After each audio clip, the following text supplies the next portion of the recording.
અંકલેશ્વર નગરપાલિકાના વ્યવસાય વેરા વિભાગ દ્વારા પણ પાલિકા ઇતિહાસમાં પ્રથમ વખત બાકી પડતા વ્યવસાય વેરા માટે કડક રૂપ આપવામાં 4 મિલકત સીલ કરી હતી. મિલકત સીલ થતાં જ બાકી પડતા વેરા ધારક ત્વરિત અસરથી વેરો ભરપાઈ કરવાની કવાયત કરતા મિલકત પણ સીલ મુક્ત કરવાની તજવીજ શરૂ કરાઈ છે. વ્યવસાય વેરા વિભાગમાં કુલ 1.72 કરોડ રૂપિયાના વેરા સામે અત્યાર સુધી 1.30 કરોડથી વધુ વસૂલાત થઈ છે, જ્યારે બાકી પડતા 41.60 લાખની વસૂલાત માટે 750થી વધુ બાકી વ્યવસાય વેરા ધારકોને નોટિસ પાઠવી છે. વધુમાં નોટિસ બાદ પણ વેરો નહીં ભરપાઈ કરે તો તેમની મિલકતો સીલ કરવા માટેની પણ તાકીદ કરાઈ છે. તો પાલિકાના હાઉસ ટેક્સ વિભાગ દ્વારા પણ વેરા વસૂલાત માટે હવે ડોર ટુ ડોર અભિયાન 9 વોર્ડમાં શરૂ કર્યું છે. પાલિકા હાઉસ ટેક્સ વિભાગ દ્વારા કુલ 13.07 કરોડની કુલ વેરા વસૂલાત સામે અત્યાર સુધી 7.64 કરોડની વસૂલાત કરી છે.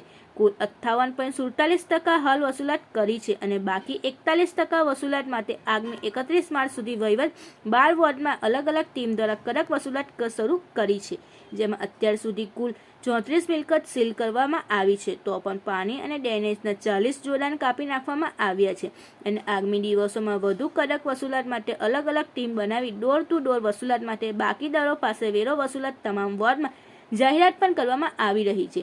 આ અંગે પાલિકા ચીફ ઓફિસર કેશવ કોડલિયાએ જણાવ્યું કે બાકી વેરા ગ્રાહકો વેરો ઝડપી ભરવા માટે અપીલ છે.